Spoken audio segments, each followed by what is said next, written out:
messaging, what's important about creative from a startup perspective, which in many cases for equity crowdfunding, that's who we're working with. It's going to be the ultimate guide to boosting your fundraise, to boosting your equity crowdfunding campaign, and have some of the creative department here with us today.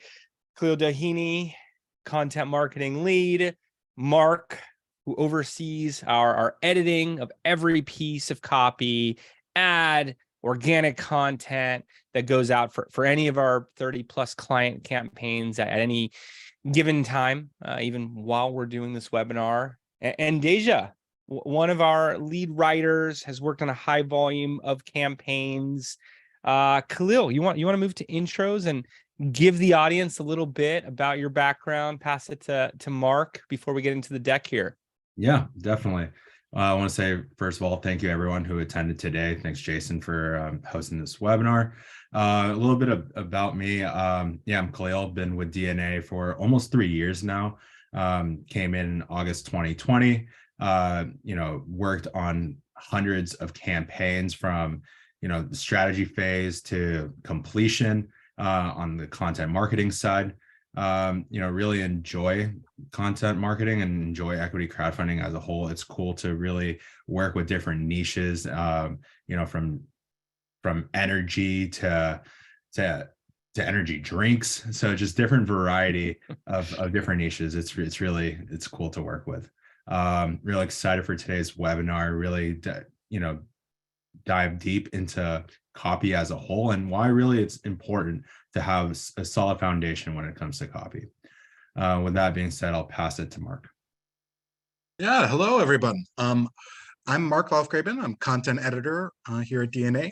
I've been here for a little more than a year now, and it has been a fantastic journey. I just love, what Khalil was talking about. I love the huge variety of different clients we work with. People who have a million different kinds of dreams that they're looking to turn into reality. And we really make that happen. And that is a wonderful feeling, just I'm very proud of what we do.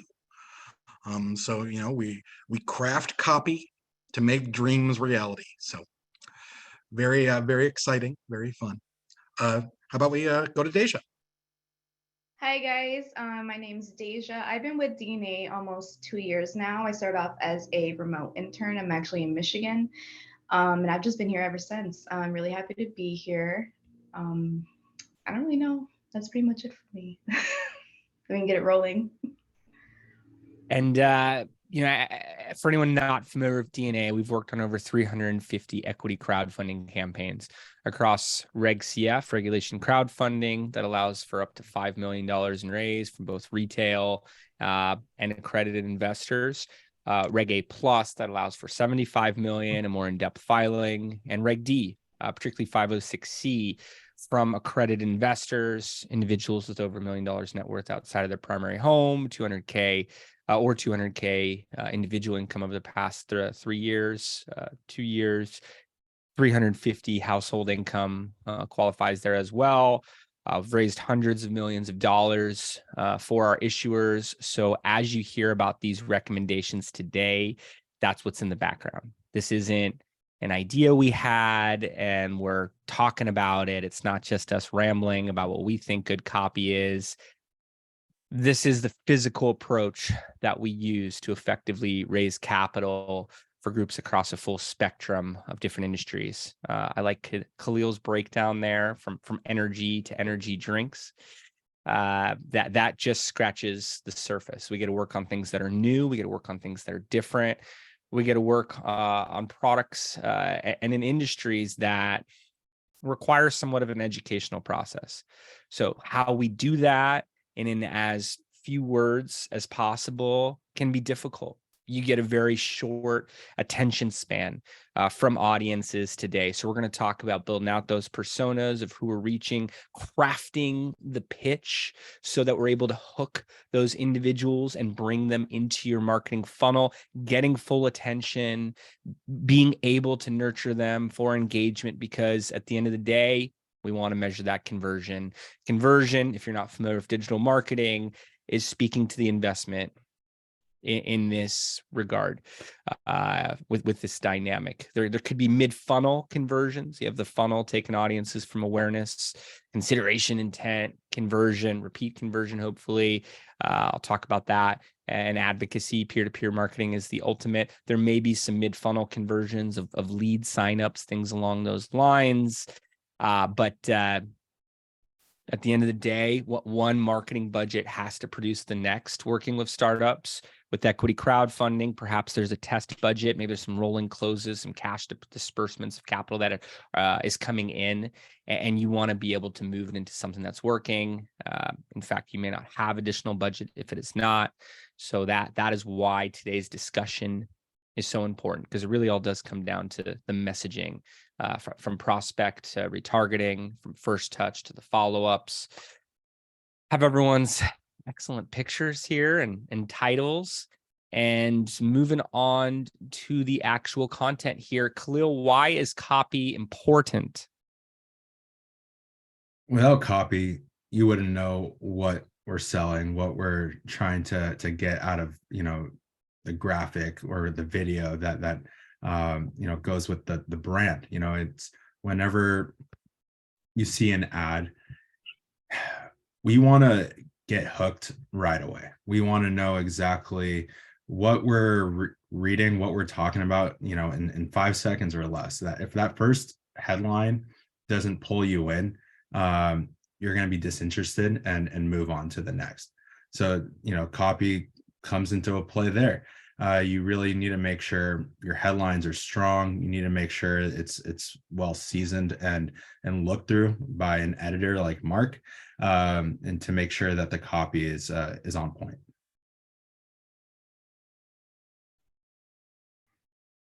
Mark, Dejah, anything to add to that on why copy is important to you? Why you put so much focus and emphasis into this during the planning and activation, the ongoing management of a campaign?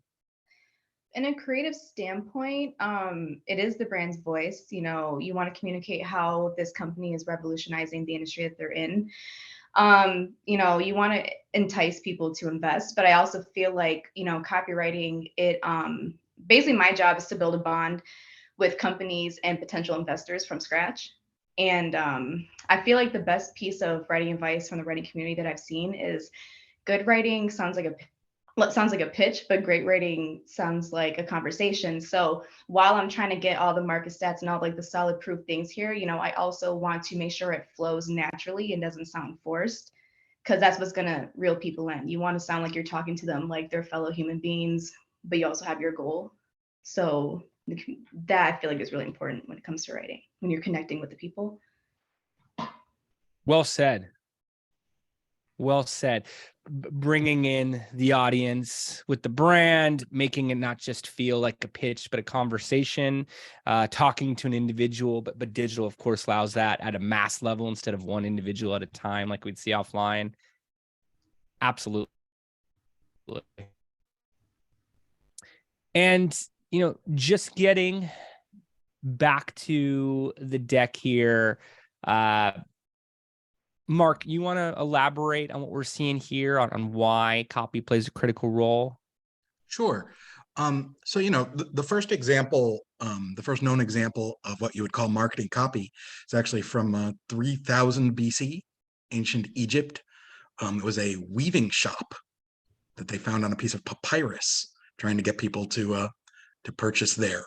So the point is, people have been doing this for a long, long time. This is a venerable and respected profession, and that's because it works. It has always worked. You need to find a way, a bridge to connect people, with what you're selling, your brand, or, and as is often the case for us, your crowdfunding raise. So in that respect, like copy is different from, marketing copy is different from like poetry or from fiction writing. It's not the same. We have a particular purpose in mind, and that purpose informs everything we do. That purpose is to get people to invest. That's what we're looking to accomplish. So everything we craft has got to be aimed toward that end, focused toward that purpose. So, let's look at what we have here. Copy plays a critical role in persuading potential investors to back a campaign. It should be compelling, clear, and engaging, as it has the power to convince investors that a campaign is worth investing in. So, those aren't just adjectives we throw in there. Compelling means some kind of hook, that it's getting people to act. You want people to engage. We want people to connect with your writing, and it's got to be clear. They need to understand everything that they're reading. You can't obfuscate behind like buzzwords or like technical terms that nobody's going to get. So, moving on, we've got strong copy here, tells a captivating story. People love stories. They connect with stories. They think about how it connects to stories in their own lives. So that's why storytelling is such a great way of writing marketing copy. Has a defined value proposition. That's incredibly important for what we do. We're going to get into that in a bit. But also addresses their concerns and questions in a straightforward manner. You're thinking about, what are they going to be asking? What are they going to want to know? You've got to answer those questions before they even ask them. Yeah. And then just to add more on the straightforward manner, like I mentioned earlier, we have, our minds are running quickly. We need to get to the point right away, or we're going to lose the reader. So getting there, just telling everyone what the point of this copy is, it's going to help out in the long run.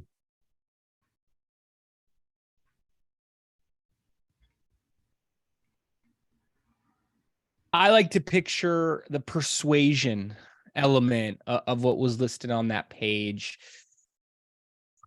to be different sales reps, different broker dealers, different street promoters with a megaphone on the corner. And what is said is going to produce a different level of response.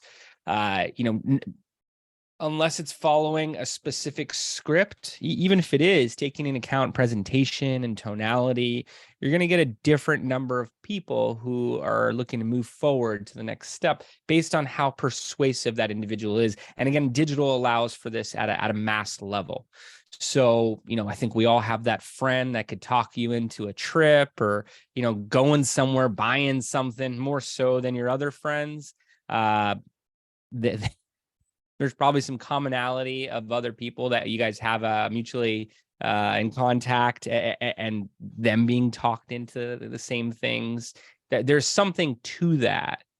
That's what we're looking to tap into with good copy, is that messaging that sells someone on something that they didn't know they were looking for, perhaps. Playing off Khalil's example again, not everyone is out to invest in an energy company or an energy drink company for that reason when they go on to Facebook. However, they see an ad that pulls them in, they get to a funnel that shows social proof and these partnerships and celebrity alignments. They see the growth of the vertical and what the company's doing, how they're growing. And 20 minutes later, they're pulling out their social security number and banking info.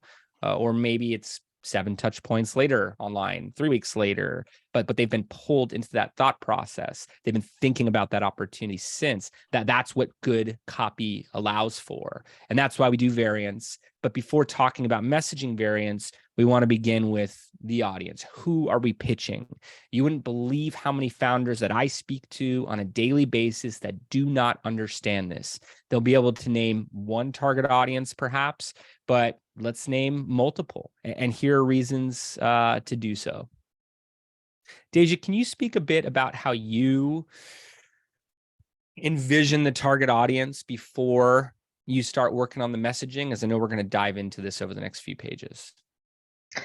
I know the other day we talked about customer personas. I feel like it's pretty important to do your research on, we have raise pages and pitch decks we look through. So once I get a good feel of what the company's doing and who they're trying to reach out to, look into, those specific demographics. We have companies that work with new working mothers. We have people who are trying to make a global change. Those have different age demographics. They have different interests. So, making like a vision board, trying to tap into these people as an individual I think is good. So you get like an emotional pull when you're communicating with them. Yeah, you want to be relatable. You want to create copy that's going to be able to relate to your target audience. Dejah mentioned mothers, so you want to create copy around that. Really, you want someone to read is like, wait, yeah, I'm going through that's the problem I'm going through, and then you hit them with the solution, and it's like, oh, okay, that's cool. There's a solution there. Let me learn more. Let me see what this company is doing.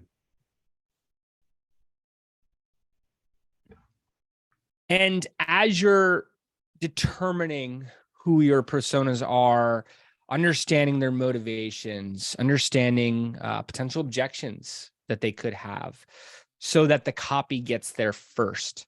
We like to create materials. We like to create offering pages that answer questions that the target audience would have. It's all there for them. They don't need to follow up. The offering page, after all, is designed by the SEC, by FINRA, to be the centralized location where all investors get the same amount of information. There's not preferential treatment. So having it all listed there, then pulling copy that, again, hooks, provides the pitch or conversation, as Dejah would say. Each individual is unique. The highlights of an industry or product, overall growth potential is going to be different in their eyes. So you want to determine how to speak to each of them. How do you speak to a mother who's a potential customer, or as we would say in the industry, user owner? And how does that differentiate from a credit investor that's just looking for high growth opportunities? How do you change that up from a retail investor who's constantly looking at deals on the portal that you're listed on, as most deals are on portals, such as WeFunder, Start Engine, Republic? How do you command trust in the eyes of the cold target audience if you're self-publishing? And establish that very quickly. These are all things you can incorporate while crafting copy to be able to have that customized feel. Again, it should be a conversation that you're having with the audience, not just ad messaging, and they're determining, whether to put money here or buy something off Amazon. This should feel like a conversation about an investment opportunity. Mark, what are some steps that you think of to create these customer personas? Sure. The traditional marketing research, you divide it into quantitative and qualitative sections, right? So quantitative, you sift through the data and you look for the information you have. The best data is, of course, people who have purchased, your good or service before, because we already know that those are people who have expressed interest. For us, a similar sort of profile you can get from people who have invested in crowdfunding campaigns before. That shows that they're interested in this particular type of investment and all the unique, benefits that come with it. The other kind of, market research is qualitative. You start asking questions about them as people. Some people go so far as to interview paragon examples of that audience and try to figure out, okay, what are they interested in? What are their problems and how can we solve for them? What are their pain points? How can we address their individual needs? So, that would be sort of the research part of it, the one we have here, followed by number 2, we've got identify common characteristics. So, these people we're talking about, there are these common aspects of their identity that we can nail down. And once we have that information, the incredible sophistication of modern digital marketing tools allows us to target ads toward them. So you identify what's common about your potential investor, and then you start crafting copy to target toward them. You develop their persona. It's like you ask questions about who are these people? What do they want? That's sort of reaching into the qualitative we were talking about before. You start imagining them as people and try to figure out, what their particular individual needs or desires are. You consider their motivations and identify their objections. I see those as really being pretty much combined, because you're really just asking questions about what makes people tick. Businesses do this all the time when they're asking, what do my consumers care about? What do they want? What are problems for them? And how do I avoid making their problems worse? And finally, you refine it. You get it as specific, as narrow a view as possible. While at the same time, you always want to leave room for growth, for expansion. You ask, okay, who else that we haven't thought about might fit our profiles or might be open to our messaging?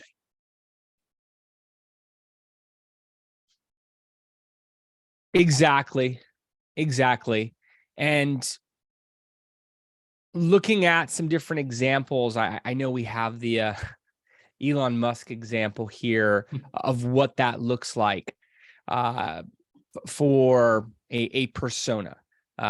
We like to have fictional names. We like to have images to personify a whole demographic that we're going after. So if it's 50 something males, location says here Mars, playing off some different jokes, but whether that's California, New York, major cities, education level, income, net worth is very important here.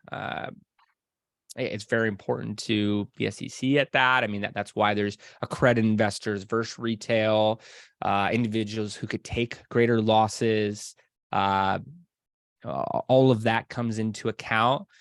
Frustrations, the pain points, the objections that we're talking about, brands that they follow. I can tell you from a media buying perspective and content marketing distribution, how important that is, and where we can craft, where we could explore different placements and how that will change up the copy that we're creating. And really the factors, what's going to make them move forward is what I like to hone in on here, as well as just where they go online. This is part of a marketing strategy model that we use. It's called the 8-point plan. I've written about this in Forbes. I lead workshops on just this section alone, but it's very important to be able to understand before actually developing copy. Before even talking about marketing performance. Everyone wants to focus on return on ad spend, cost per acquisition of each investor, which again is the focus, but you're kind of just shooting in the dark and hoping it works if you don't take these steps beforehand. And especially when we are looking at who's going to be moving forward, if we're putting just one statement out there and hoping the mom, the accredited investor, the retail investor all respond the same way, we're likely selling the brand short. I mean, technology, ad tech allows for variance. We can have a different hook for each different audience. I want to just add one more thing. I feel like it's very important from a timeline perspective as well. These campaigns, they go fast. Some of them are 3 months to 6 months. So the quicker we can hone in on this customer persona, hopefully the quicker we can get a return. We want to do that testing in the pre-launch phase. We wanted to see, all right, who is interested in this? And if we're not, if we're noticing that no one is, or it's a very low amount of people interested, we want to refine that persona. We want to figure out what is that key persona that we should be targeting. So it goes into the strategy, as Jason mentioned. The quicker we do that, the better launch we're going to have. I absolutely agree. I just want to say that crafting copy is of course an art, but it's an art with more science in it now than there has ever been. And that's critical to what we do here at DNA.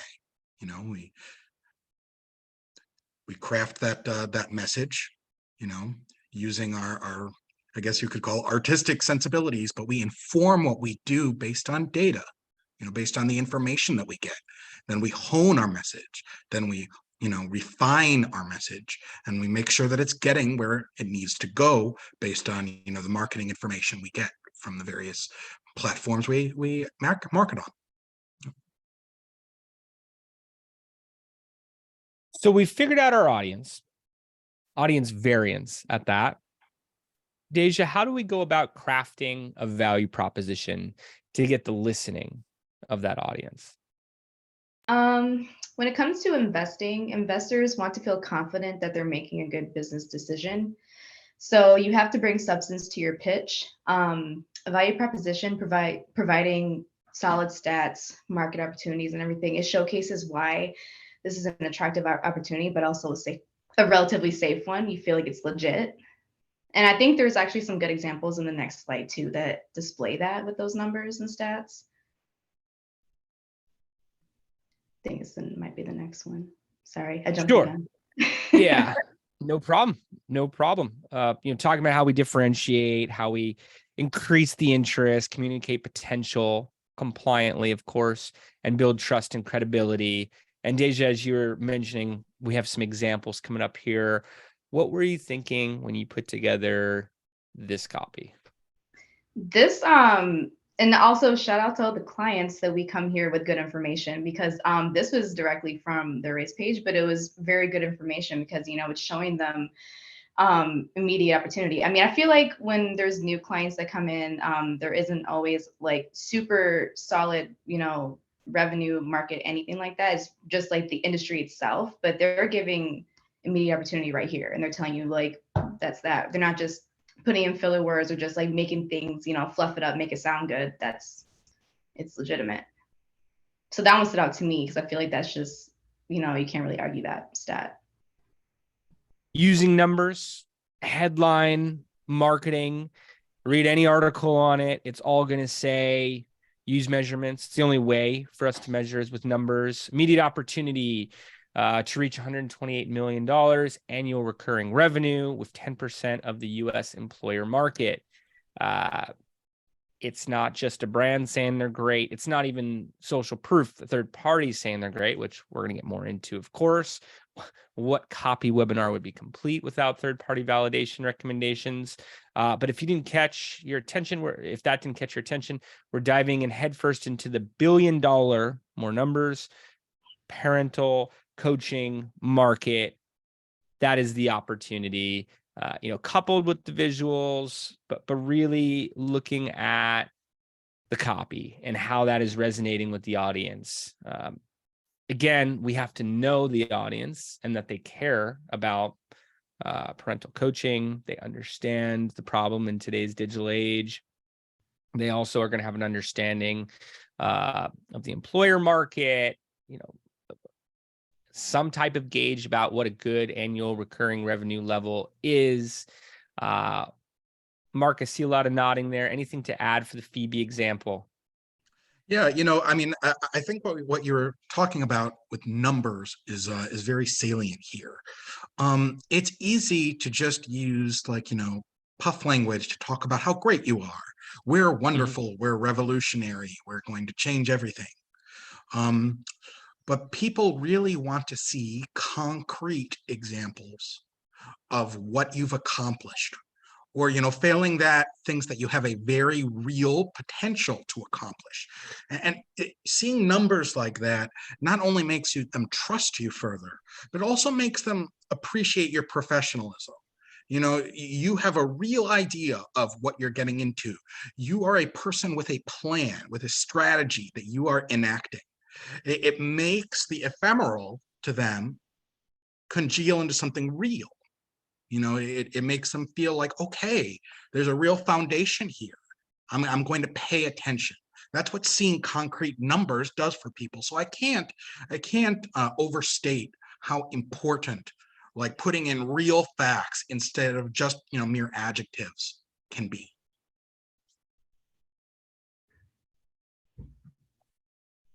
Khalil, what do we have going on here with Trulio?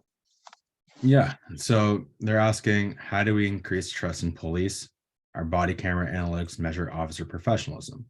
Departments that use Trulio have 36% fewer use of force incidents, 50% reduction in complaints and fees relating to legal issues, 90% reduction in supervisor time spent reviewing footage. So this is breaking it down for you. They're trying to show you how they stand out from, you know, the competition, by telling you like, hey, we have 36 fewer use of force incidents. This is a fact, 50% reduction in complaints. So it's showing, it's again building that trust and building credibility and showing how, you know, they're standing out from the rest. And this is their value prop. This is who they are. This is what you know, they're trying to solve as a company. And again, it's just it's standing them out from the rest. Relevant issue, stats that allow for the audience to understand the product, the opportunity somewhat instantly. I was just going to say, you know, this is a great example of the kind of thing I was talking about a moment ago. You know, we look at like 90% reduction in supervisor time spent reviewing footage. Why say 90%? Why not say like massive reduction, significant, like huge reduction? And there's a reason why. Huge, you know, it's just a word. It's just an adjective. Very big. Okay, cool. It's not bad. It's fine. Using a specific number like 90% is sending a signal to your reader's brain. It's saying, hey, we're really serious about this stuff. You know, we're carefully poring over our data, the results that we're getting back from all of our testing, from all of our pilot programs. And this is the number that has actually happened. You know, this is representative of what has actually occurred from police, you know, police agencies using our product. And that their brains might not consciously recognize that difference, but on some level, they're now more inclined to trust them, more inclined to take them seriously in a way that using a word like huge simply wouldn't accomplish. Now, as we move along to creating persuasive and compelling headlines, already talked about numbers a bit, but you want to grab the audience's attention, communicate the value proposition, differentiate from competitors, build trust and credibility, and convey a sense of urgency as quick as you can. You're selling the audience on reading more. Because it's the headline, it's not the body. It's pulling them in. It should be coupled as a combination. I just had a YouTube advertising expert on my podcast last week. We have external guests on the podcast weekly. Get to showcase the team, the internal guests here monthly, and create this in-depth deck around it. They say for YouTube ads, start with a hook. Have that hook change up for every audience variant that you're using. And YouTube allows you to target by what websites an audience goes to, by their income, by what videos they've completed, by what channels they subscribe to, by what they're searching on Google. You can have a hook that's different from an industry enthusiast to more of a broad scale investor. You then move to your pitch, and that's when you're communicating the value prop, as we've talked about. That's where you show the differentiation. It's where you talk about the value it has for the audience, not just for your value prop in the industry, but how it speaks to their interests, their needs, which you've broken down in the persona stage. You could then get to a story, but always follow with the call to action. You want to have respect to the medium. So for a Facebook ad, you have a headline, you have text, you have additional fields that you could put in there, such as the newsfeed link description that only show up in some of the ad placements. Many you're limited to 2 plus a button, and the call to action is the button.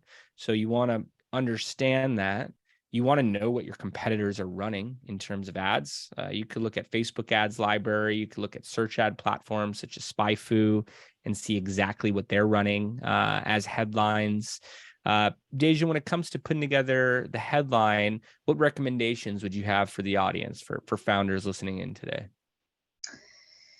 I think quick to the point, punchy. I think filler words for writers is like the biggest downfall. So I try to find, when it comes to headlines, I think that you do have to, get a little adjective friendly in there. I think one recently for Airthium. Airthium is a company. They've created a heat pump projected to remove 3% of the world's direct CO2 emissions. So for an ad set I did for them, I put for their headline, "Preventing Catastrophic Climate Change." So, it kind of is like, ooh, what's that? But of course, the ad's going to go more in depth about like, what do they do? But I feel like that's a good reel in. Mm-hmm. Mm-hmm. And as far as crafting effective headlines, love what you said, be punchy, to the point, don't use filler words. Every word should be there for a reason. Khalil, is there a model that we use? Is there, a formula that you would recommend for anyone attending today? Yeah, it's here listed out. We have 5 tips. You want to be clear and concise. Your headline should be clear and concise, communicating the unique value prop of the campaign in a few words. You want to, again, just be straight to the point, and the fewer words, the better. You don't want to have a full sentence of jargon and a bunch of nothing. So you want to be clear and straight to the point. Use emotional language. Connect with the reader. Connect with the audience. You want to use that emotional language that resonates with potential investors and communicates the potential benefits of investing in the campaign. This is, goes back to the example I gave for Phoebe. You have mothers who are going through, a problem, and they're reading this ad, and they're realizing, wait, yeah, I am going through that problem. This is something that's happening to me right now. I want to learn more. I want to know the solution. And, that using emotional language can reel them in to learning more, and be specific. You want to use specific details in your headlines to communicate the unique benefits in investing in the campaign. That goes back to the Trulio campaign, Trulio example, where we talked about, 90%, showing those numbers and really having those percentages to really stand out and have a huge impact on you.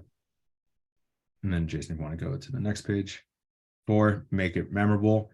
You want the copy to be so memorable that the person that's reading that copy is going to go tell their friends, and then their friends are going to go tell their friends, or in our sense, their network, and then their network.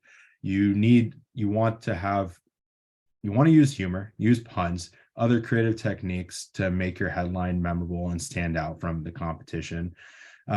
Jason always mentions, content is making something that's shareable, and being able to share to that larger network. And you want to, of course, it says right here on the top right on our logo, test, optimize, and scale. You want to test and refine. You want to see what works. This is why we're very big on pre-launch. This is where we want to do all the testing there, so when we have that launch, we're hitting the floor running. We know what works. We know that this headline is going to resonate with the readers, and the end goal is to get them to convert. So we want to do that in the early stages, so we can test it, we can refine it, and ultimately have that copy that converts. So, as Khalil said, you want your audience to not only understand what you do from the copy at a moment's notice. Upon that first glance, they will not go past glance unless you sell them with the headline. But as you're reeling them in a little bit, as they're starting to get more engaged, you have to have that call to action. What are they? Why you need them? Mark, as we start talking about CTAs, what is the right way to perceive what a call to action does and how to utilize it? Not just throwing out something generic, but really understanding from the audience personas we put together, the value prop, and where you're about to take them with the offering, what to do in a call to action. Sure. So a call to action is something that's special. It's different from the rest of the copy that you've created. Up until they hit the call to action, their role has been passive. That is to say, they've been a reader. They're absorbing the information that you're providing for them. And you're hopefully, you're interesting them, you're hooking them, and then you're compelling them. But to do what? A call to action is when things change. They're no longer a passive reader. You're trying to get them to act, to do something. And a call to action sort of holds their hand and helps them do that thing that you want them to do. In our case, it's very frequently invest in this crowdfund campaign. So, so what is that call to action? I mean, it could be as simple as like a button that says like, click here to invest now. But the point is that it's transformative. You're transforming the reader from a passive observer into a participant, into an actor. And so, those few words you have to choose carefully in order to make sure that you're really getting people to do that thing that you want them to do. So it's like, we talk about things like be clear and concise. There's a reason why we keep repeating this. It's not just, mere repetition for repetition's sake. It's that clarity and concision are just critical for writing good copy. And there's no place where it's more critical than a call to action, saying invest now, click here to find out more, or click here to sign up for our webinar. They need to know what they're supposed to be doing. So, we use action-oriented language. You're telling them to do something. You have to tell them what it is to do. You're highlighting the benefits of doing that.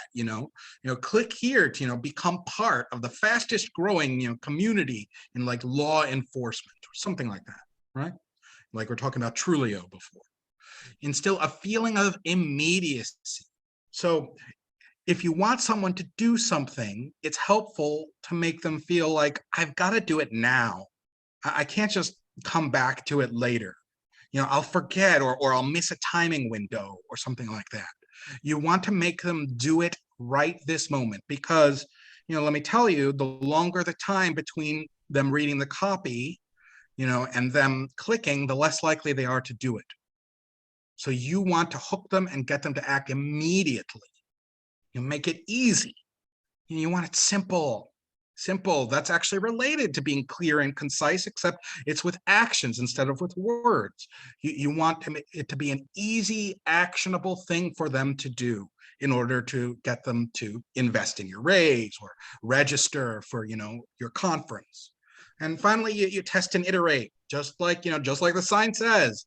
You want to keep testing what works, what doesn't work. You got to be ready to be like, okay, we're going to throw this out. We're going to try something different based on our research, based on our data. So, that's basically, it seems like such a simple thing, but it is anything but. And have a few examples here. Join us in creating a better future. Invest in our mission today. Invest today. Become a part of our community of passionate supporters. Limited time offer. Invest now and receive exclusive perks and rewards. Last chance. Help us build a better world for future generations.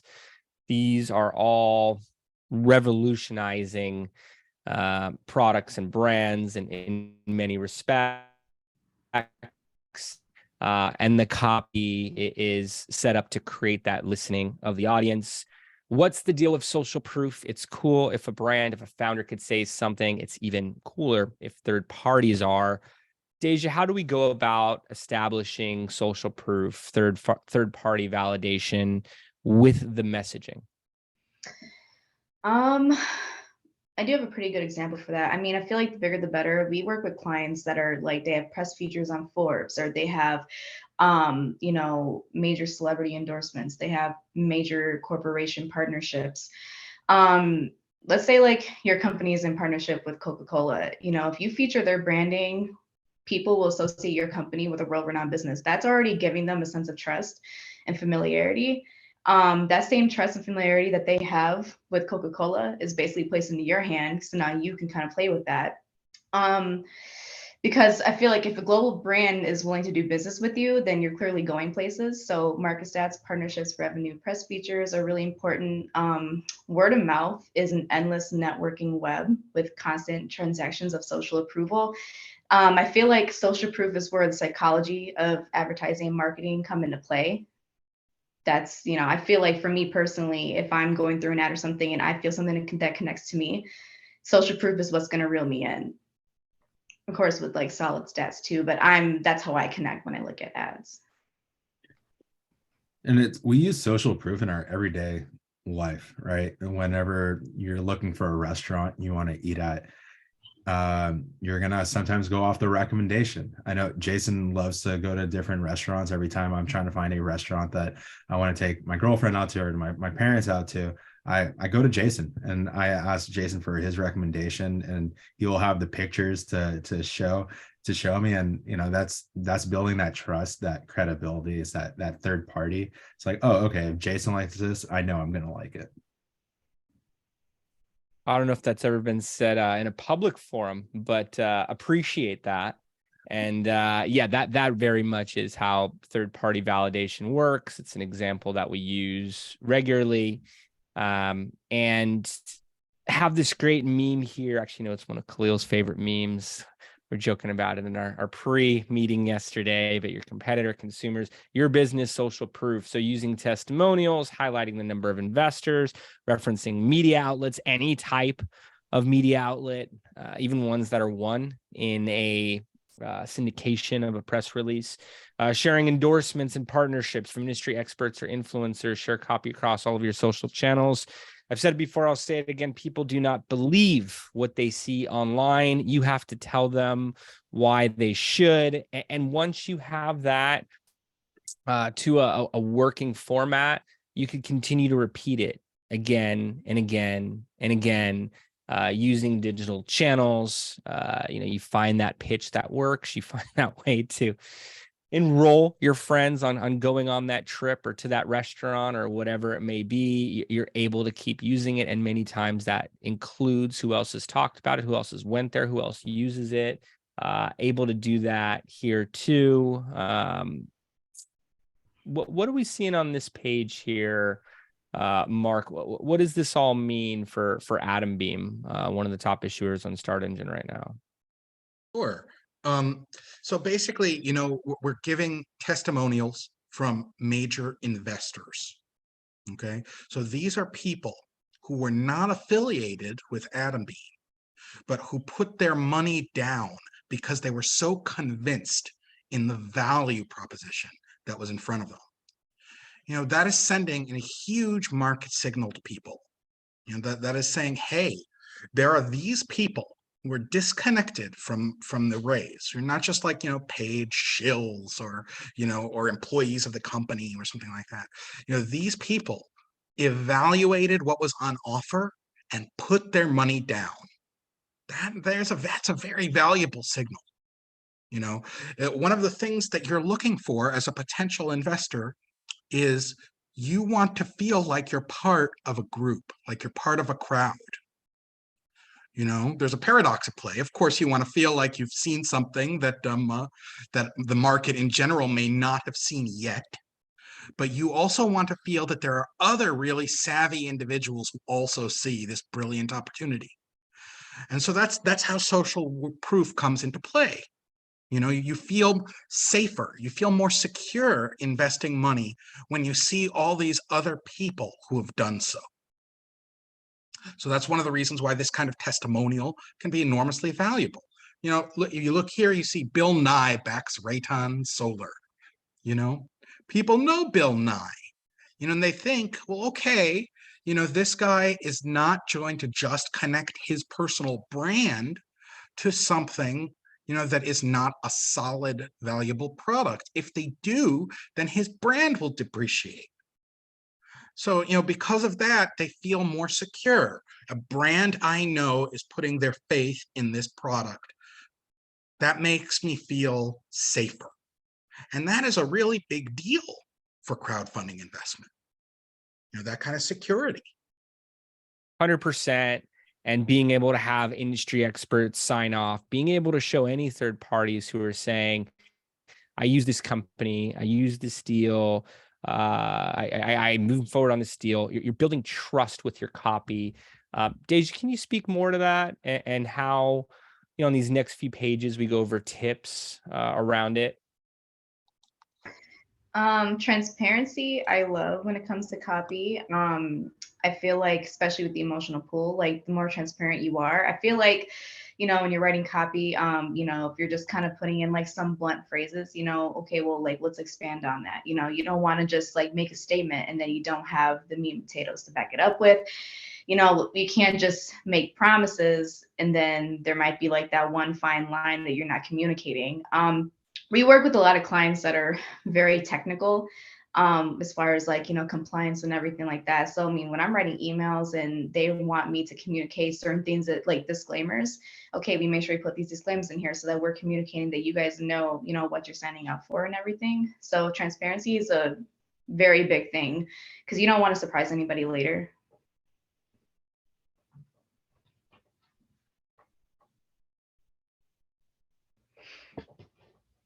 Talked about social proof for the testimonials, endorsements, other social proof to demonstrate that investors and industry experts believe in your project. This becomes particularly more straightforward as you've gone past 100K and 100 investors, 500K, 500 investors, maybe somewhere between around the 200 and 300 mark, $1 million, 1,000 investors. We're talking Reg CF averages here, Reg A plus. That may be, $2 million, $2.2, $2.5 million from 1,000 investors. It speaks loudly. It's that line around the block of the restaurant. It's beyond what your friend told you and more along the lines of, hey, this is strength in numbers. Something's going on here. I want to be part of it. We talk about this at length in other webinars as well, too. Also want to show that you have the right team. Largely what we do here on our webinars. And a big reason why people work with DNA. It's the volume of accounts we've worked on, the data that we've tested out in terms of audiences, in terms of the model, but really the team.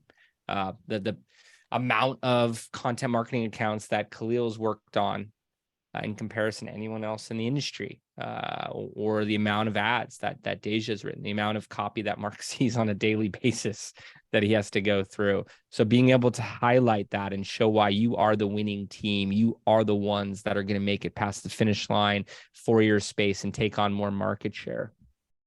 Khalil, looked like you were about to hop in there. I was going to say, over here, keep it simple, but significant. We want to use language that is easy to understand and avoid overly technical jargon or confusing terms. As Dejah mentioned, we do work with a lot of technical clients, but at the end of the day, they are coming, for us for our marketing services, and we are using social media. Social media is a platform that's, well known to be a friendly, easy to use, form of media, and that's what we want to do, is make it easy to read and make it a way where an everyday person can look at this ad and know exactly what they're reading and know exactly what they are potentially investing to. So keep it simple. And I know a lot of our clients use technical terms, but just because they are using technical terms, it's our job to define those technical terms as easy as possible. I think that's the one thing me and Mark are always battling on, is how do we get these scientific companies or whatever technicalities, how do we write this in a way for an investor to understand? Because, it sounds really fancy when you're reading it on a raise page, but it's like, okay, this is cool, but like, I still don't get it. And so that's kind of our job to make sure that, everything's understandable. And I know that that's probably one of the most major questions that Mark asked me. It's like, do we think an investor is going to understand this like once it goes live? Absolutely. And simple tip, you use a thesaurus, look at synonyms, you can Google it, you could find 5 other words that are similar and maybe simpler. And if you're going to use something that's more advanced, make sure it's to the right audience, especially in short form, especially when we're talking about advertising, social media posts. Mark, what do you think about this one? I think that it is much undervalued and incredibly important. This is, again, it's not even just about the information you're imparting. It's a trust thing. By communicating consistently, as we put here, by making frequent updates on, in our case, on a raise page, you're saying, hey, I've got skin in the game and I am in it to win it. I am serious about this. We are constantly communicating to you. What are we doing? Like, what are our plans? What big events are coming up? What kind of traction have we achieved? It makes it solidify in the mind of the viewer. It makes it feel real. It connects them to it. If you've only got a couple of updates on your race page, where are you? Why should they put their faith and their money in you? They need to feel like you are, busting your butt every day to make this happen. And that's why, constant updates and communication are so important. They are paying dividends. It is not necessarily even about the content of what you're saying. It is the fact that you are saying it. And summarizing a bit here, believe in transparency. That's why we're committed to sharing regular updates on our progress, both the success and the challenges. We believe that honest communication is the key to building trust with our investors, is what you're saying with that consistency. Being able to look at the team, talked about the importance there, and not to just take our word for it, but showing the social proof and all of this consistently. It's very much all in the follow-up. Also speaking to your audience, having that closed loop to address concerns, to address changes, identifying common concerns, building copy, building content around it, short or long form. Be thorough, make the message easy to understand, be honest, keep your FAQs up to date. Do not ignore them. Feature the flaw. There's likely a selling point in there. You could do so with retargeting ads. You could do so on the portal updates. You could do so in so many places.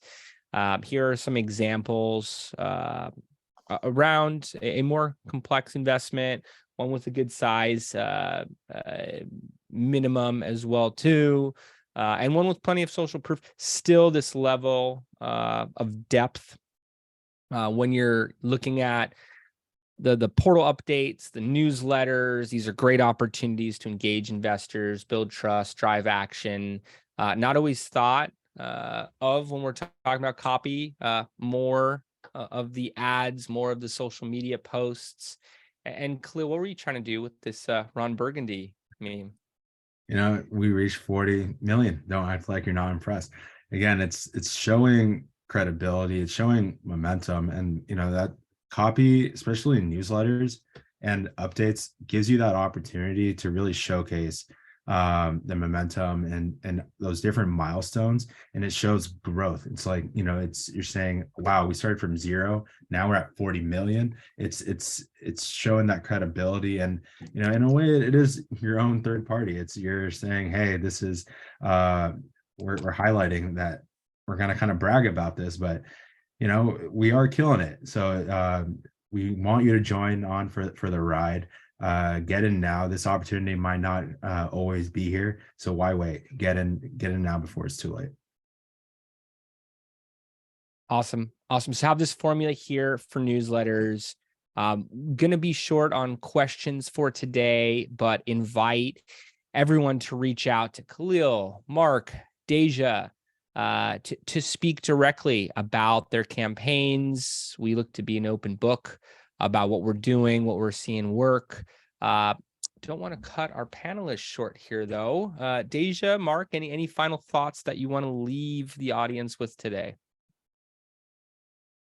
I feel like, I know the whole goal is, I'm pretty sure these are a lot of companies that are trying to, they're looking into possibly, raise money for their company, and maybe these are potential investors. But, of course, the goal is always to raise money, but, always keep in mind that, you also still want to personally connect. I think, I love the emotional pull of copy where it just shows you're not just in it for the money, but you genuinely care about the company and the solution your company is bringing to the table for these industries. So, it's always good to, just keep that one goal, but to still just, be personalized in that aspect. I feel like some companies lose sight of that, especially, when I'm getting direction, everything. Like, we still do want to, personally connect. I know Chloe always talks about even like holiday posts and stuff like that. Like, why does it matter? Well, it does. You want to show that, we're still, treating you guys like you guys matter too. I absolutely agree with everything Dejah just said. So I'll take in a little bit of a different direction and say, you got to bring your A game. No mistakes. No mistakes. Because what you're looking to do is build a foundation of trust between you and the prospective investor. Every error, every mistake on your material, on your raise page, it undermines that trust. That you need them to believe in you, that you need them to believe that what you're doing is real, that it's going to succeed. And so you've got to really make sure that all your I's are dotted and your T's are crossed. And one last thing I'll add to, we briefly talked about it during the webinar, is education. Not everyone is going to be ready to invest right away. So using copy to educate potential investors, someone who's brand new and doesn't really know too much about your company, we use this term 7 to 10 different points to get an investment. So use copy as your opportunity to educate someone brand new and introduce them into a world that they have never seen before. A lot of knowledge dropped right there. Khalil, Mark, Dejah, thanks so much for putting together this deck, participating in the webinar today. Everyone tuning in, we appreciate you. Get in contact with us. We welcome a warm marketing conversation anytime. And if you're taking 3 words away from this, test, optimize, and scale your campaigns. We'll talk to you soon. Take care. Have a good one, everyone. Bye.